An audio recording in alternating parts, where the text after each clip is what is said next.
And good afternoon. Welcome to Life Unrehearsed. My name is Matt Delvecchio, specializing in life transitions, home care, and the senior living industry. And I'm Corrie Sirota, a clinical social worker and psychotherapist specializing in grief and loss. Coming up on today's show, things are opening up a bit more, and summer's around the corner, and so are summer camps. Well, we're going to hear about an amazing camp that brings together children with similar, unique life challenges. Corrie, you told me about this camp. It is really special, and we wanted to get the word out about that. And that's going to come up in the first half. Corrie, we got a little glimpse this week, a couple of days ago, of life somewhat coming back to normal, some good weather, St. Paddy's Day, and so attitudes and optimism out there, isn't it? Oh, it's absolutely so fun to see people go crazy. I think I even saw someone with a convertible, they're like, woo, it's warm, and okay, calm down, but we're getting there. I haven't actually made my tire change appointment yet. I'm getting mine tomorrow, maybe a little early, but it Really? is tomorrow. So looking forward to getting that done. What do we have coming up on the second half? Coming up on the second half, as our population ages, there's more and more demand for support and care at home. We're going to be talking about some of the trends in home care, including care for young people. That's coming up during our segment on helping moms and dads, just after the 3:30 news. Yeah, looking forward to that. We've got Beth Citrin from Beth Care that's going to be talking to us about that. Okay, now starting things off, it is my pleasure to talk about this camp. Families are starting to think about summer camps. So we wanted to highlight a very special camp that is directed by April Young. April, otherwise known as Calypso, is the camp director for Camp Maple Leaf. It's a charitable sleepover summer camp for children of a host of different kinds of unique challenges, military families, other kinds of issues like Tourette syndrome, skin disorders, first responders. She's going to tell you all about that. But let me tell you a little bit about her. Since the age of 8, April, who is now 52, you'd never know it by looking at her, has been attending sleepover summer camps and has made this congregated camp her life's passion. So April, we're thrilled to have you on the line. Welcome to Life Unrehearsed. Oh, hi. I'm so excited to be here. That's great. So, April, let's start with, because I gave a little bit of an introduction. How did you get involved in Camp Maple Leaf? What's the story behind the story? Okay, well, I'll take you. It's a quick journey. I grew up at summer camps, as you said, since I was 8 years old.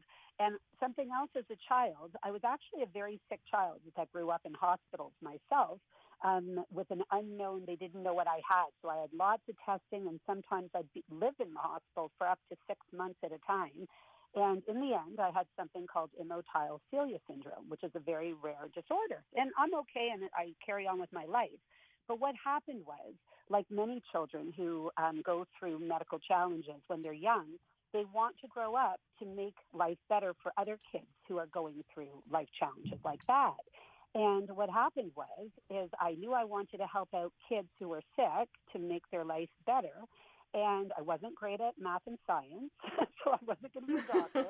And what happened is that I saw a documentary on TV when I was 16 about an oncology camp.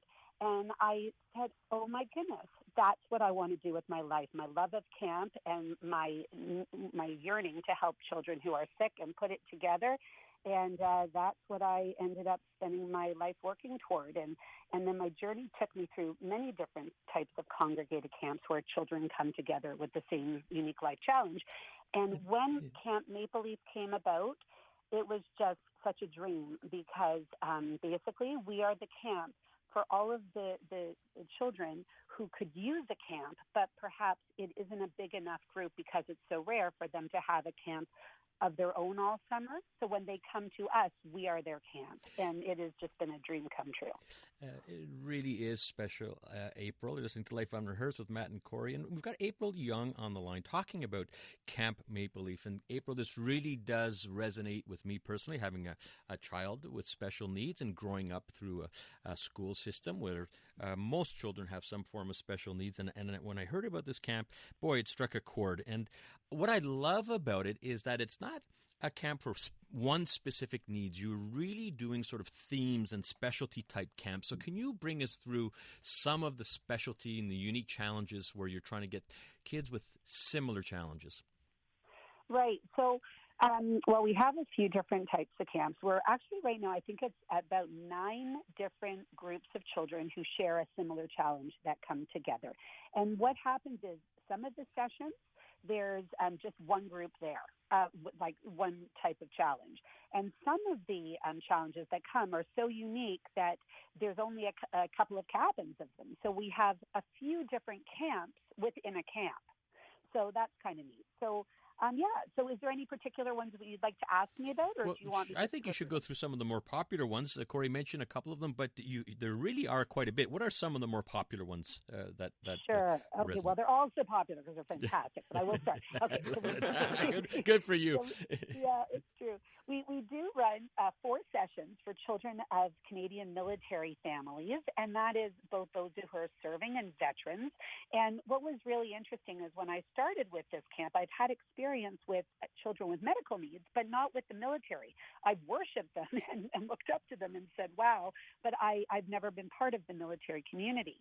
And what I've come to realize is that the children of military communities have their own unique life challenges with their parents going away and with the anxiety that comes with the kind of work they do. The children have to make, different friends throughout the year, like moving schools throughout the year.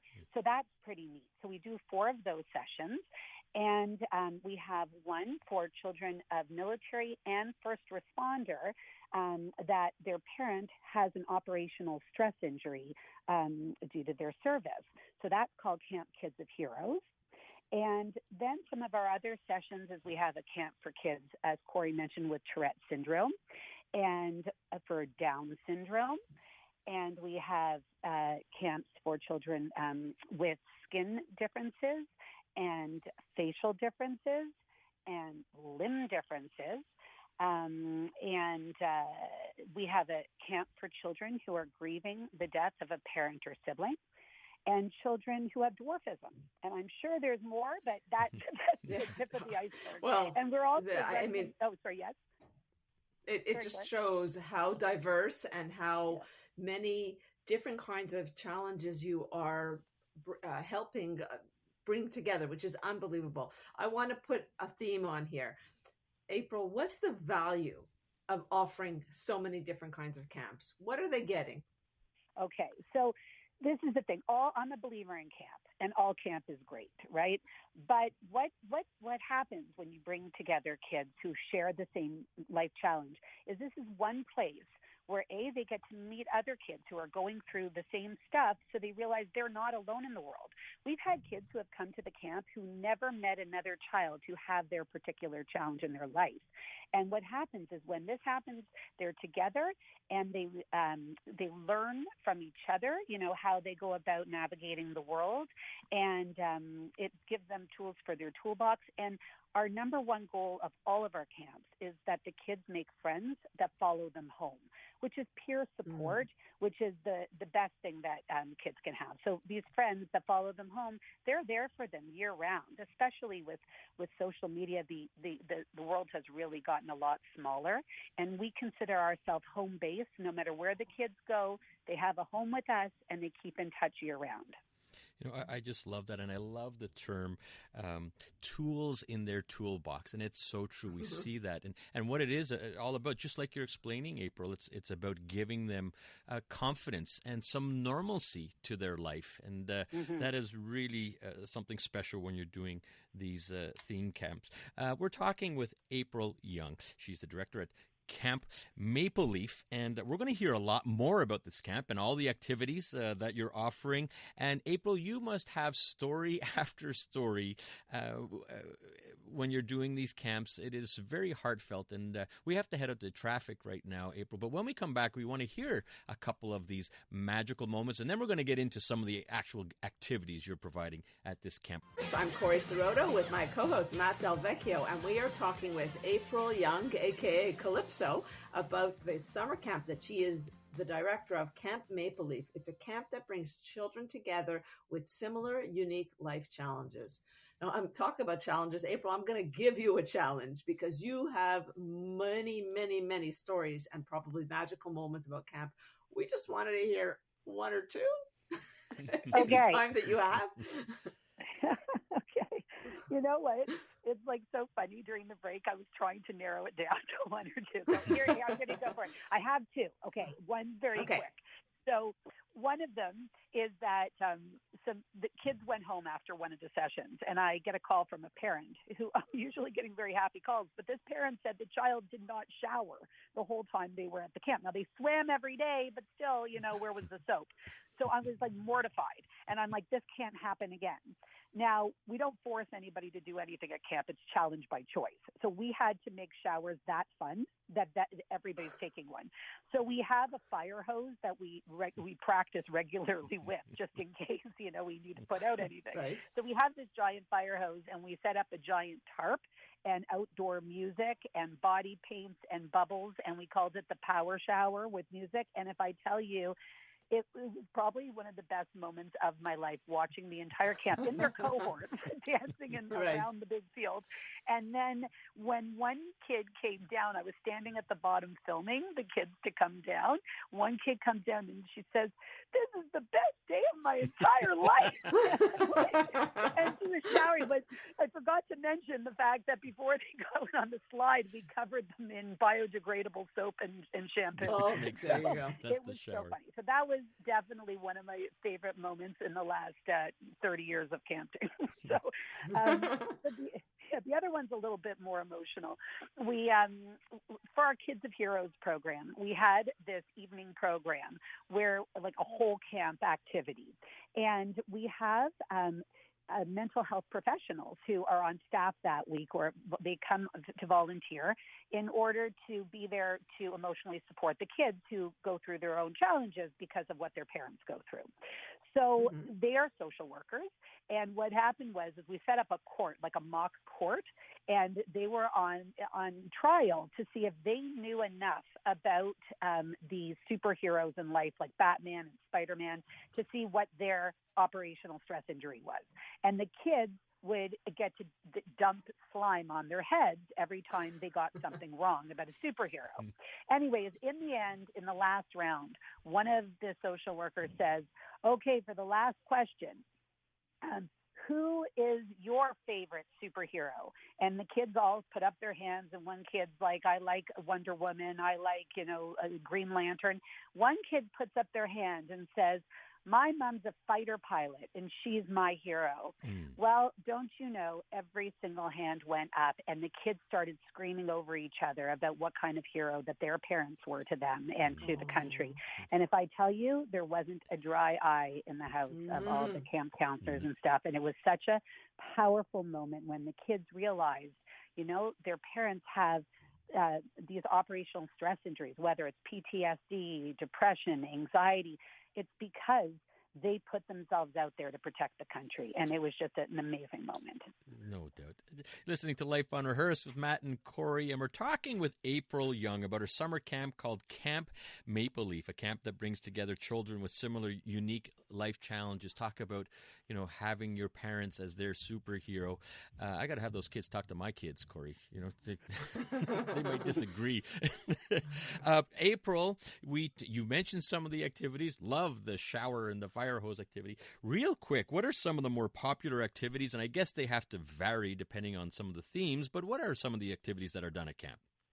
Sure. Well, first I will say that our bereavement camp, as well as our Kids of Heroes camp, have some activities that we call more than s'mores. They are a little bit like 20% different than our regular activities, and they would include things like healing horses that come to the island, and like therapeutic drumming, really cool stuff like that, aromatherapy. But for all of the sessions, including those ones, all the sessions, we have really traditional camp programs that they could have done with their grandparents. But one of our signature programs is they fish with sticks that are from the forest, and they like Huckleberry Finn, dropping a line in the water. And we have these fish that literally bite every 5 minutes. And we've ruined, I think, kids for fishing forever because it's instant gratification. But anyways, the bottom line is that fishing with sticks, it is amazing. And it's an activity that they can do at home. It costs nothing to buy a little hook to stick at the end of the stick. So that's an amazing program. And at the end of every week, we have a tradition where we have a make-your-own carnival and dance party. So that each cabin makes a carnival activity and puts it on for the rest of the camp. And there's a big dance in the middle of that, and it's an amazing end of the summer for them. Yeah. It's unbelievable, and I'm smiling from ear to ear. I'm not going to lie, April, you're my superhero. No, what you do, how you do it, the energy you bring to it, you could just hear it right through the radio, hearing your enthusiasm. April, is 1 week enough for kids? Well, you know what? For somebody who when I was a kid, I went for 2 months at a time. Right. But I have to tell you, we literally, like I said, we end with the carnival and dance. We start with an opening campfire, and we cram an entire summer worth of a camp right into 1 week. And when they got home, they are tired, they're dirty, they're happy, and they're all asleep on the bus. So I really feel they have enough camp to get them through the entire year based on that week. But you know what? The programs have been so popular that this year we're actually having a second Camp Maple Leaf that's happening at the same time in New Brunswick. And they're going to be running 4 sessions as well at the same time, which is amazing. That is fantastic, April. In fact, that's one of the things we wanted to ask. You've got one now in New Brunswick, but where is the main camp right now? It's in Ontario, right? That's such a good question. So you divide it. Yeah. So we're in the Kawartha Lakes, but which is near Peterborough, Ontario. And the cool thing is, though, we have kids come from all over Ontario and all over Canada. We pick kids up from the airport a lot of the sessions, and we bus kids in from different places around Ontario. So, April, I'm so glad you mentioned that, and we wanted to make sure that we got that in.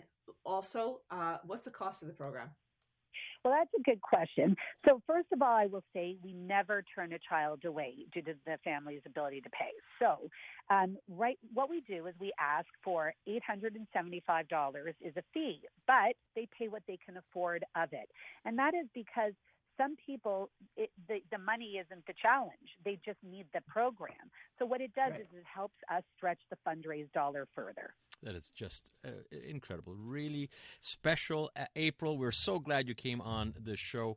How could people find out more about Camp Maple Leaf? Well, that's my favorite question. So what you would do is go to our website, www.campmapleleaf.ca. And all of our programs, all of our camps are listed, and they're all highlighted within that website. And I believe it's for kids ages 7 to 16. Is that correct, if I understand? Correct. Yeah. We do have a leadership program for those 15 and 16, and we're still looking for a few lifeguards and French-speaking staff as well. Please apply. Right. So age 7, in the calendar year, they must be turning 7. Wonderful. All right, April, thank you very much for joining us here on Life Unrehearsed. Thank you for having me. All right. That's April Young, Camp Director at Camp Maple Leaf. All right, Corrie, what do we have coming up on the second half? Coming up on the second half, as our population ages, there are increasing demands for home care. Almost 1 in 4 Canadians are caregivers. Sometimes it's simply too much and you need some additional support. We're going to be talking about how your home care options, what they are, and that's all coming up on our Helping Moms and Dads segment